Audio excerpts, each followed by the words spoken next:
up, and Jim Benning, the way I understand it, kind of like laughed. But, hey, I mean, maybe pressure comes later in the summer if Brock isn't signed.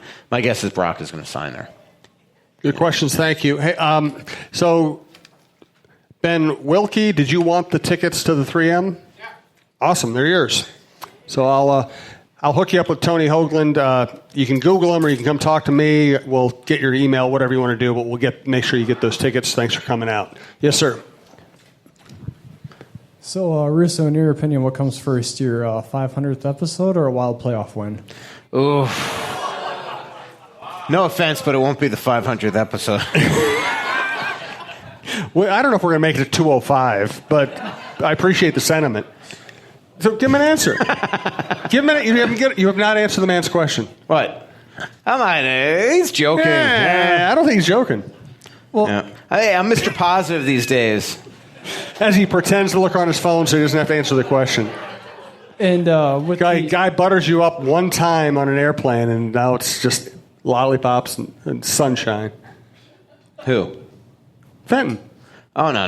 That's just, it's the new Mike Russo. And we're just reminding you how awkward this show can be at times when Michael and I actually have tried to have a conversation. But did you have another question, or just... July 2nd, you'll probably get the real Mike Russo. July 3rd. Well, I was just kind of looking at Cap Friendly, and if the Wild go with another older winger in 2024, they'd easily be projected like 25% of their cap space into older winger or older players that are going to be about 35 years old that may not be producing, and they want to get younger and better. Does Fenton ever actually think about these things? No, I'm sure he does. So counterproductive. Yeah, I'm sure he does. Fenton's in a position right now where the owner, though, wants to win.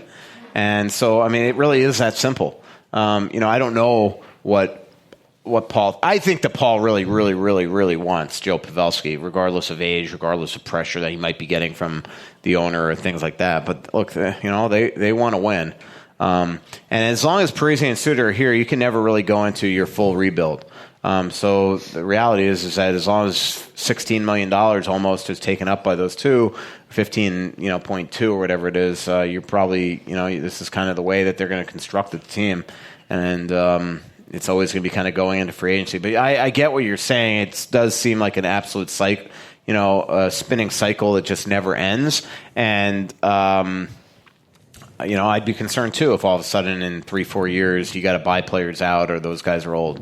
I can't imagine Pavelski is more than a 3-year deal, but Simmons is somebody that probably could command between 4 and 7 years, probably 5. Good questions, by the way. Yes, sir. So taking into consideration what you just talked about with the draft, what was your guys' opinion with the Red Wings taking the guy from Germany? Well, again, I don't know the player. I know the gasp because nobody was expecting it. It sort of reminded me of when they took Philip Johansson last year. I think this kid was at least projected to go in the first round, but not that high. When you love a player, you love a player. And obviously they love that player, but it did suddenly turn the first round a little upside down. And then Arizona goes and makes the pick to flip up there and take Soderstrom. So I don't know if they thought Minnesota was going to take him. Obviously Philly wasn't because they were willing to make the trade. And you knew Florida was taking the goalie. So I just don't really get... I mean, they must have had some intel that Soderstrom was going to go to one of those teams, but I don't see where it was. What they thought. Maybe it just was a bizarre trade. But when all of a sudden that happens, now all of a sudden, the reason why I really wasn't pumping up Boldy in the Athletic for the entire 2 weeks is because every single mock draft I saw had Boldy in the top 10. Same thing with Caulfield. So that's why I kept on talking about Peyton Krebs and I found out they didn't love Kaliev, but Peyton Krebs, the Russian kid, Podkolzin, those were the guys that I thought if they were on the board. But all of a sudden, Caulfield's to him and Boldy's to him, and next thing you know, we obviously saw where they at least ranked, where the Minnesota Wild ranked Boldy, so which was above Caulfield. Let's wrap up the show with a pretty good Twitter question here. I looked at Brandon Brandon's almost like okay. When like the PR guy's like, last one. I looked at Brandon for permission. So. Well, we know who the boss here is. Last Twitter question from Rob Larson. If you're I'd like to know if Fenton strikes out in free agency, would he and Leopold be interested in taking a bad contract and obtaining a high draft pick or prospect by doing so, similar to what Carolina did with Marleau? I doubt it, just because that's real money, and I don't think that Craig Leopold is going to just spend dead money unless that player had insurance sort of paying the contract and not so much the Wild. I forget, there's a gazillion rules on when insurance picks up contracts, and all teams insure their first 5 highest paid players. But I would have trouble seeing that happen, unless it was a no-brainer first-round pick or something. Frankly, at some point, the Wild might be that team doing it. I'm waiting for a Russo sigh. It sounded like you were getting an oi or a sigh or something. Nope.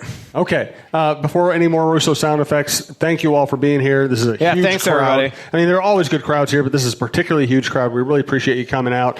And thanks to July Brian.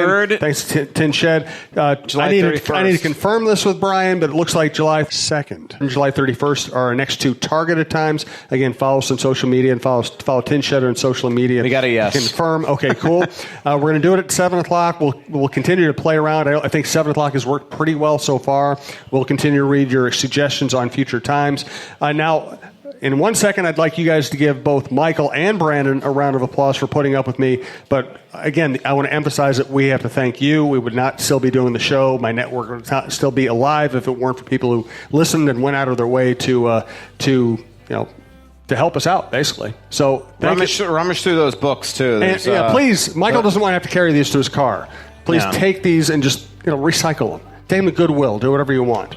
Once again, thank you. And once again, thank you to Michael and Brandon. And let's all give those 2 a round of applause, please. Thanks, everybody.